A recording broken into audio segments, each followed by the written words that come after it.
Hi guys, I'm here in Spain taking our very first look at one of the most popular BMW models in Singapore. This is the 2 Series Active Tourer, the new second generation model. So watch on to find out what's different about it, but also how it surprised us by learning lessons from BMW's more expensive cars. So now if you want to know which models are coming to Singapore, how much they might cost and what's on board, please check out the news story on carbuyer.com.sg first before you continue watching the video. So this car looks less MPV-like than before and more crossover-like. How does that work? Well, the big grille for one, and also the very thin headlights. So we've seen this again on the iX, on the 4 Series, the newer, more mature BMWs. And of course, the car is wider than before as well. Later on, when we look at the back, also you notice that the back end is quite wide, it hunkers down. So it's not so square and vanny, it's more SUV-like.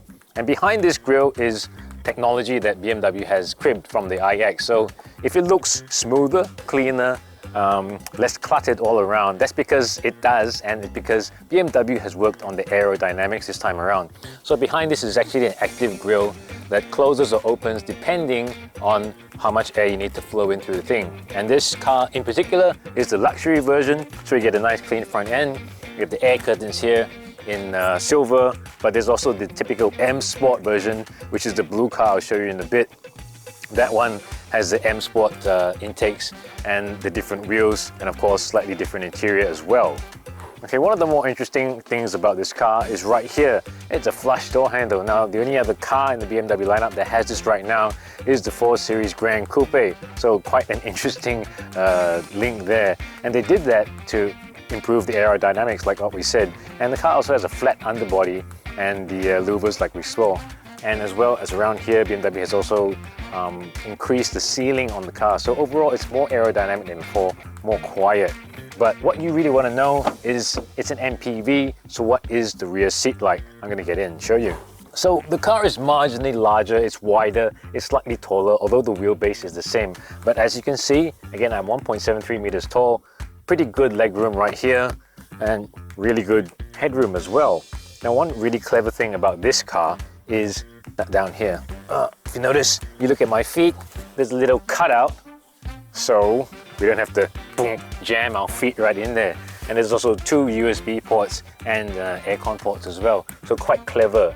The car has a similar amount of boot space as before, and the seats can move fore and aft, and they can be adjusted for a seat angle as well. So very flexible, very practical in the MPV way, just like the previous one, but even more so.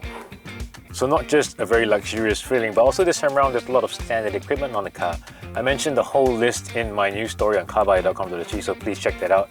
But among those is stuff like, a wireless handphone charger, the M Sport steering wheel, and this display that is all standard in the 2 Series AT. We've been behind the wheel of the 220i that has a 1.5 litre turbocharged engine, about 156 horsepower, but the key thing is that it's mild hybrid this time around. Of course, the difference is that the 218i has about 136 horsepower, doesn't have the mild hybrid, and that's one that's confirmed for Singapore.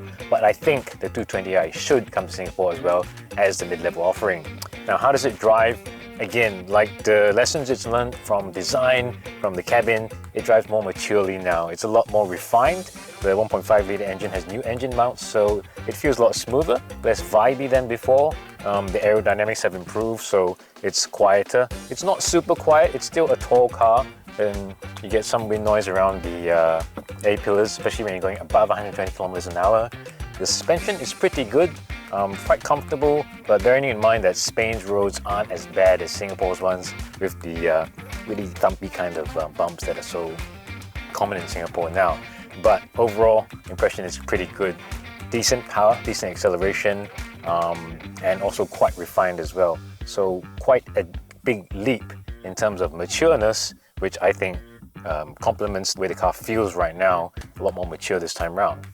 So that was our quick look / quick review of the 2 Series Active Tourer all the way from Spain. What do you think of the car? Do you think it looks better? Would you get one at a 218 or a 220, or are you waiting for a 216i and Cat A? And also, can you live with the fact that it doesn't have 7 seats? Let us know in the comments.